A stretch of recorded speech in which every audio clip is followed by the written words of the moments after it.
Hey everyone, I'm Nicole. And I'm Gabrielle. And we are the hosts of the Spiritual Sisters podcast. Join us every week as we discuss all the spiritual topics like astrology, mediumship, psychic insights, and so much more. We are often joined by others we have met along our spiritual journey who are well versed in many of these areas. Get ready for enlightening discussions and interviews and personal experiences that we hope will expand your mind and get you thinking outside of the box. Whether you're a seasoned spiritual seeker or just beginning your spiritual journey, there's something here for everyone. Check us out every Tuesday wherever you get your podcasts. See you then. Bye! Hi, beautiful souls, and welcome back to the Soul Ecosystem Podcast. I am your host, Anna Rising, and on this podcast, we discuss all things soul contracts, using a modality that combines Jewish mysticism, tarology, astrology, and numerology. And today, we are diving into the soul contract of one of the biggest names in music right now, Bad Bunny. If you have been anywhere near a stage, a streaming service, or social media in the last few years, you know exactly who I'm talking about. Bad Bunny, born Benito Antonio Martinez Acacio in Puerto Rico, is a rapper, singer, and songwriter who has completely transformed Latin trap and reggaeton into global forces. He is the first non-English artist, by the way, to be the most streamed musician in the world multiple years in a row. He has been on the cover of Rolling Stone, he's headlined Coachella, and sold out stadiums worldwide. And it's a little bit ridiculous, the amount of hate that he is getting for doing the Super Bowl right now.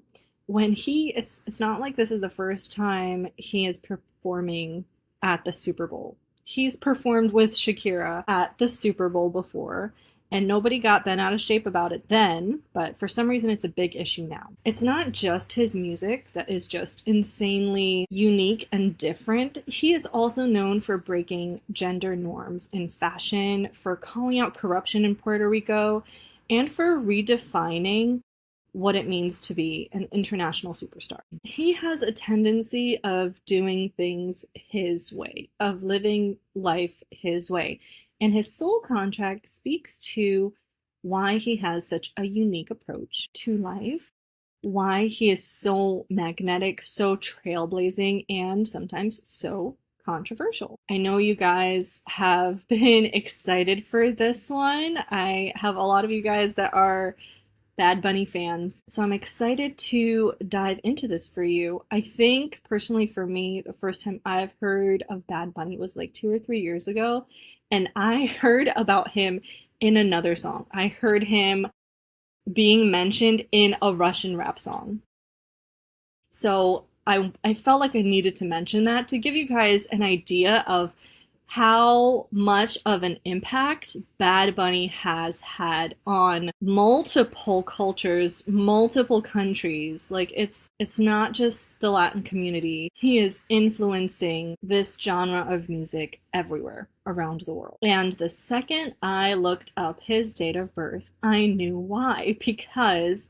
And this is what is absolutely crazy. He has 2 of the most abundant numbers in numerology as his primary numbers in his birthday. He was born March 10th, 1994. Whenever I see any of you with a 3 or with a 10 in their soul contracts, absolutely love seeing them because it is some of the most positive energy, positive vibes kind of numbers, and it comes along with a lot of blessings. So being born March 10th means that we are starting off first with the number 3 and the energy of that number. This is the energy of luxury, guys. This is someone who carries wealth, abundance, and prosperity in their DNA. And I am already like thinking about a handful of you guys that whose soul contracts I've done that have the number 3, and I'm sure I told you how much I love this number and I love to see it in your soul contracts. He was born to attract opulence. Wherever he goes, there's this pull to him. There's this magnetism to him that people just get instantly drawn to. Success flows to him. And it's not just about money. It's not just about financial abundance. It's about style. It's about presence. It is about his very energy. He knows how to stand toe to toe with people that are very powerful, people that are very influential. It doesn't faze him. And this is one of the reasons I'm so drawn to the number 3, because I feel like it just exudes confidence. And this explains why it's so seemingly easy for him to kind of step onto global stages and into elite circles of fame without any hesitation. So right off the bat, we're off to a pretty insane start. And then we combine it with the number 10, and it's like, well, obviously this person has star quality. Obviously this person was meant to be a celebrity. The number 10 is the number of the lucky star. This is why it always seems like things work out for him. He seems to land on his feet. Even if something bad happens, he doesn't get fazed by it. He doesn't have to force opportunities, doors open to him. Like, he doesn't even have to seek them out. Skills come easily.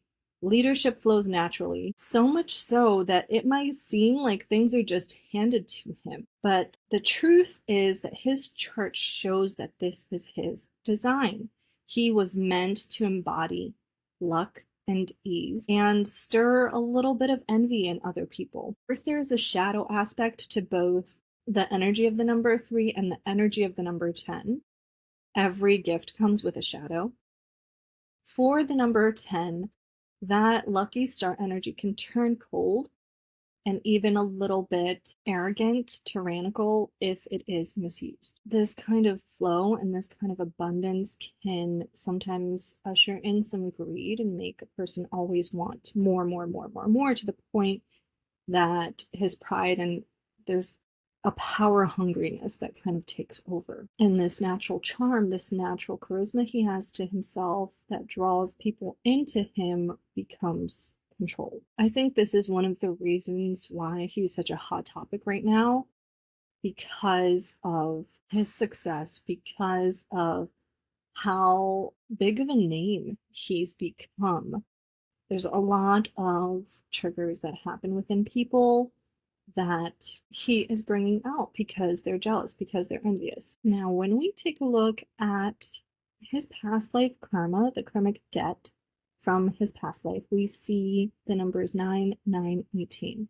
This combination means that in a past life, he had access to very powerful knowledge. It could even be magical knowledge. But something went awry there, something went wrong there that scared him so much that he's like, I'm never going to dabble in this again.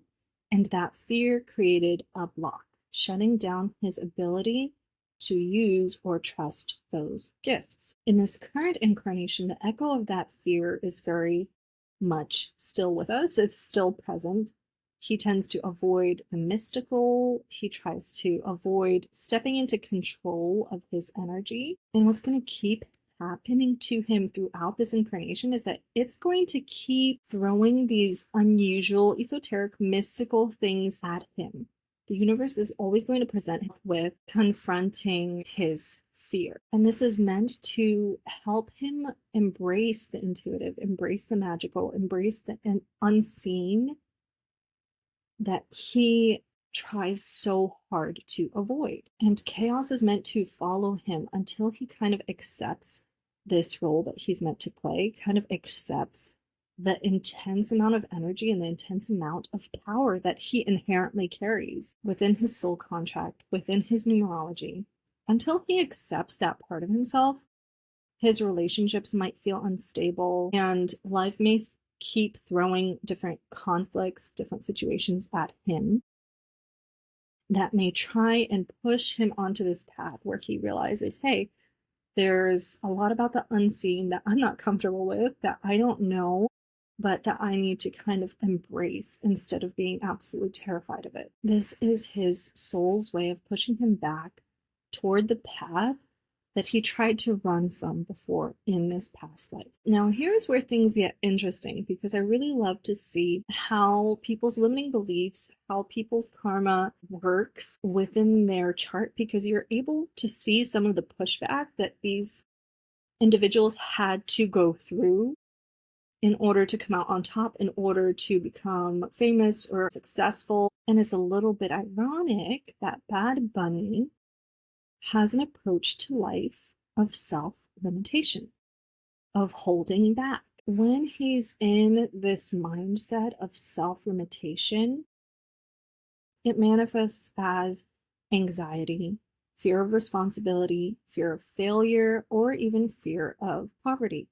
Despite all of his abundance energy, there's a voice that's inside of him that always says, don't risk it, stay safe, stay comfortable, play small. So here we're starting to see a little bit of tension, a little bit of warring sides in him, where on one hand, he has that unstoppable luxury and luck energy, and on the other, there's some deep shadows. There's some deep inner fears and anxieties that make him second guess himself all the time.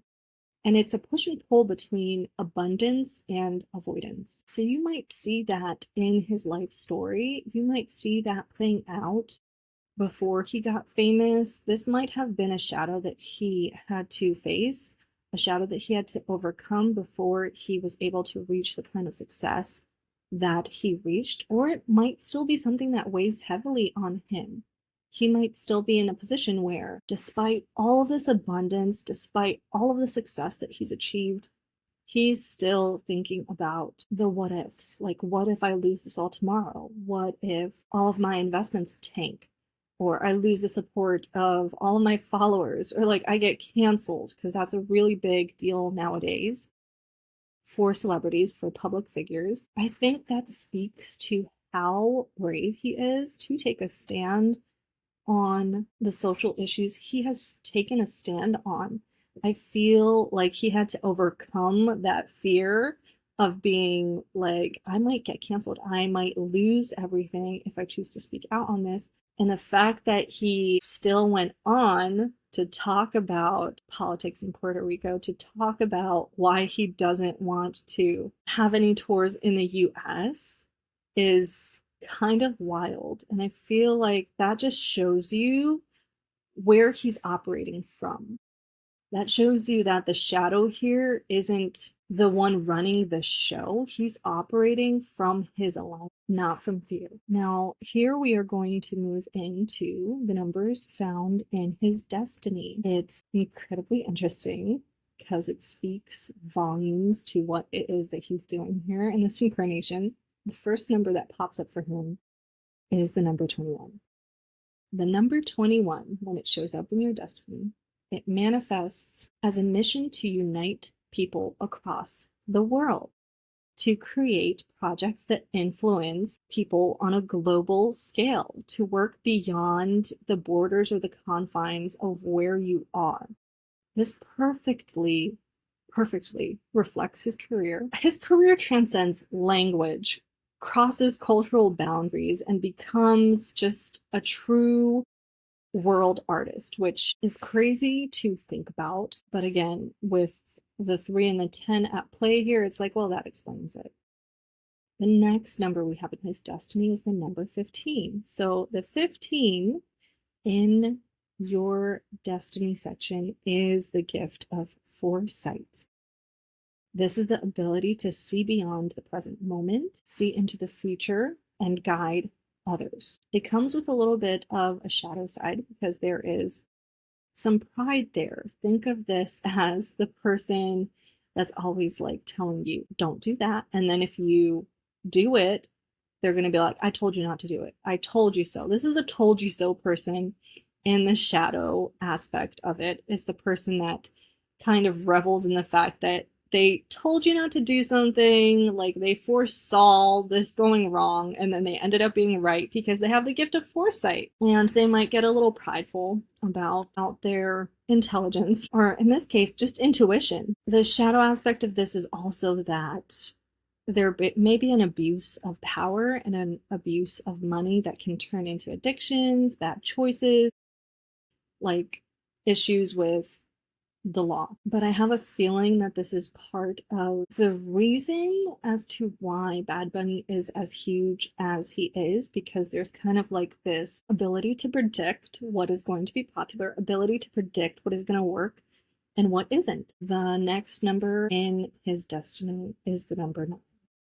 This is going to touch on his outspokenness about political issues, his outspokenness and his stances on politics. He was destined to voice this. He was destined to share this with others, especially having the platform that he has. The number 9 is the destiny of the teacher, and he was always meant to go inward, gather wisdom, like self-reflect, and then share it with others, speak about it. This is the destiny of somebody that was meant to guide, mentor, and create legacies that others can continue, that others can kind of pivot off of and continue his work. So while on the surface, while his surface energy is all about luxury, charisma, luck, his deeper purpose is about wisdom, uniting others, and healing the collective. Now let's get into the part of his chart that starts to talk about his subconscious programs. For those of you that don't know, subconscious programs are limiting beliefs, thought patterns, or cycles that we agree to incarnate with in order to process and heal throughout this incarnation. Some of these subconscious programs also run as blessings or gifts of fate, not just like thought patterns or like negative cycles that you have to push through. And you guys are going to see that Bad Bunny has 2 very important ones. I think I'm going to start with those 2 gifts of fate that he has in his subconscious programs. It is called the Special Mission Program and the Millionaire Program. I talk about the Millionaire Program a lot because it's a gift. It's a gift of abundance. It means that you were destined to have a large sum of money at some point in this incarnation, either through business, like hard work, luck, or an inheritance. But at some point you were meant to come into a lot of money. The other program is called the Special Mission Program. This program is one that makes a person incredibly unique, which is, again, speaking to Bad Bunny and why he is just so popular and has been able to gain world renown, right? The special mission usually comes with some difficulties. The soul contracts that I have seen with special missions usually work out like this, where the person has to go through something really difficult, really traumatic in order to have this like takeaway, and then being like, I need to be the one that takes a stand and speaks to this. And we may see this playing out for Bad Bunny now. It might be something that also happens in the future. Maybe something else happens to him where he's like, okay, like this is not okay, this is not fair, somebody needs to be addressing this. I have the perfect platform, or I'm put in the perfect position to speak to this. That might happen in the future for him as well, if he hasn't already started kind of solidifying and like sinking his roots into his stand. But yes, for the Special Mission Program, it's usually a bittersweet one in the sense that, yes, like you were offered this uniqueness, you think like nobody else thinks, you were able to do things nobody else can do, but it's because you've gone through something very difficult and now you have to kind of have that tower moment, have that shadow processing, and to come out on top. So those are the 2 subconscious programs that are gifts. Those are the ones that essentially just pile on more abundant energy onto him, more luxurious energy onto him, more energy that makes him stand out and kind of like be a trailblazer, pave the way for others, right? There are other subconscious programs he has that also gives him a bit of an edge when it comes to the kind of work that he's doing. One of them is called Sacred Sacrifice. He is very in tune with his emotions. He's very sensitive, and he is able to feel very deeply, empathize very deeply. And he's also very self-sacrificial. He often ends up giving up pieces of himself or like dreams that he has for the sake of others. And this can maybe leave him a little bit resentful. There's that part of it where if he's not careful with how much he sacrifices, it can start to go into misalignment where he's sacrificing too much, where he's pouring all of his energy out of himself and not enough in, and he ends up betraying himself. With that subconscious program, his soul lesson here is to sacrifice consciously and not do it continuously, and so much so that he isn't fulfilling his mission. Now, the next program that I want to pinpoint, and he doesn't have a lot. I think he has he has 6 subconscious programs in his soul contract, and it feels very balanced. It feels like it's like half blessings, half things that he needs to do shadow work on and process. But the next program, is called revenge, and I know that sounds immediately like it's a bad thing, but revenge is one of my favorite kind of contradictory programs, because with every subconscious program, there's alignment and there's misalignment. So there's positives that can come from it and there's negatives that can come from it. And when your soul is in alignment, your soul contract is going to be operating from the positive. So these subconscious programs are going to be like added bonuses for you. They're going to be added gifts for you. And the added bonuses in the revenge program is somebody that has a lot of drive, somebody that holds integrity, has high standards, and has this fire in him that can help him pursue his dreams even when the going gets tough. In misalignment, the revenge program becomes revengey. It becomes kind of like a pool of grudges. The person will start to remember people that have done them wrong or have talked badly about them and kind of like fester in it, kind of dwell in it. Use that to drive them, use that to fuel them to succeed. One of the celebrities that have this in their soul contract is Taylor Swift. So it's no coincidence that she has an album. Is it an album or a song that she has that's called Revenge? One of those. It's no coincidence. His lesson there is that in order to grow, he needs to learn how to forgive. And this would free him and his energy, all of the energy that he holds to carry grudges on others. It will free that energy back up to him to use as inspiration, to use in a more aligned sense instead of using it in I'm going to destroy this person sense. The next subconscious program we are going to touch on is the program of ideals. This program is very interesting because this also kind of speaks to the past life that he had, where he had access to certain esoteric, like paranormal, like not common knowledge.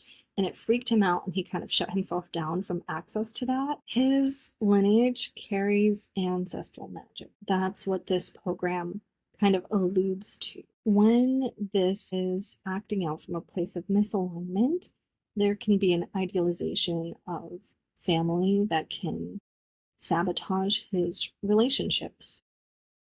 He might place a lot of weight into his family's opinion, his family's approval, and it might cause his relationships to fail if he's in misalignment. And the goal with this program is that he has to open up spiritually and embrace his gifts instead of being afraid of them. Lastly, the program he has in his soul contract is called the burnout program. This is somebody that gets really excited about his passions, about the things that he wants to do. He's able to like go hours or days without like resting, without eating, without sleeping. And I don't mean that literally. I mean that it seems like he has an endless supply of energy to pour into what it is that he loves. The only problem is he doesn't know how to pace himself. This program means that he doesn't know how to pace himself in order to not burn himself out. So what ends up happening is that he overindulges in this passion and pours himself too much into it, doesn't know how to space it out, doesn't know how to pace himself. And it's a marathon. When you're doing the work that you love, when you're passionate about the work that you love, you gotta run a marathon, not erase. So as quickly as he lights up about this, he can kind of burn out and then lack inspiration, lack energy to finish the project through. So his soul lesson here is to harness that fire and the drive that he has to finish what he started and use all of his creativity wisely. When we put all of this together, all of these programs, all of these numbers, we get a picture of a man who is very magnetic, wealthy, gifted, unique, and determined to bring people together. His shadow side is somebody that battles with deep fears, karmic blocks, and the temptation to misuse his influence, misuse his power. So all of this luxury, luck, and abundance can be blessings, but without that self-awareness, they can turn into pride, fear, avoidance. And this is kind of what we see with child actors, right? They don't know how to handle all of the newfound fame. They don't know how to handle all of the money at such an early age, and it creates a lot of chaos within them. And this is something I really want to stress, because I feel like I always touch on the negative aspects of soul contracts, especially when I'm looking into people that are generally negative. I'm just assuming that they're operating in misalignment because of the things that are coming out of their mouth or the actions that they're doing. But just as much of the negative side, as much as we see the negative side and their negative actions, they have the same potential to be operating from the positive. And I feel like I don't highlight that enough, that our deepest gifts come out when we face our deepest shadows. Whenever you see somebody that is operating from a very bad place, you can assume that they have these really difficult soul contracts, difficult subconscious programs running in their soul contract. But when you take a look at those programs and you look at the positive effects of it, if it's got an extremely negative side effect, it has an extremely positive side effect. Which means that throughout our incarnation, if we manage to turn these negatives around and make them our pluses, make them work for us, we can use this power that we see playing out in the negative and flip it around to our advantage. We can use this to our advantage. Intention is very important. Where we put our intention, where we put our attention is also very important. I also want to say this, especially to those of you that have the special mission in your program. You may have always felt like your uniqueness was a curse, like you stood out like a sore thumb and you absolutely hated it for the entirety of your life. But your uniqueness is not a curse. It is not a con, a weakness. It is your special mission. You were meant to use your uniqueness. You were meant to use what makes you different to stand out and express yourself. Like Bad Bunny, your soul contract holds the codes for what you came here to express. So the question is, will you play it safe, or will you step into the fullness of who it is that you were meant to be? Bad Bunny has a very high consciousness mission. He was destined to unite others. He was destined to bring people together. And I love that he is using his platform. He is using the spotlight in order to raise issues, in order to address concerns, address things that have been going on for too long. I think that's an incredibly spiritual thing of him to do, and is just a testament to his soul contract and it operating in alignment. That is all I have for you guys for Bad Bunny. I mean, I want to stress how crazy it is that all of these insane blessings and abundance patterns and cycles and numerology is in his chart, but it explains why there's so much energy to him, there's so much magnetism to him, and why he's as big as he is. He was meant to do this. He's fulfilling his mission, and I absolutely love that for him. If you guys think that you have some of these subconscious programs running, if you resonated with some of the stuff like the burnout or the self-sacrifice program, you can apply that. You can apply that to your own life and see how you can flip it to empower yourself, to redirect your energy in order for it to work for you instead of feed off of you. Thank you guys so much for joining me on the Soul Ecosystem podcast. If you wanted to get your own soul contract reading, you can do so by going to my website at thesoulecosystem.com or my Etsy shop, The Soul Ecosystem. I put out episodes every Friday, so be sure to tune in on Spotify, Apple, or YouTube. So tune in next Friday, follow, subscribe, and have a great weekend.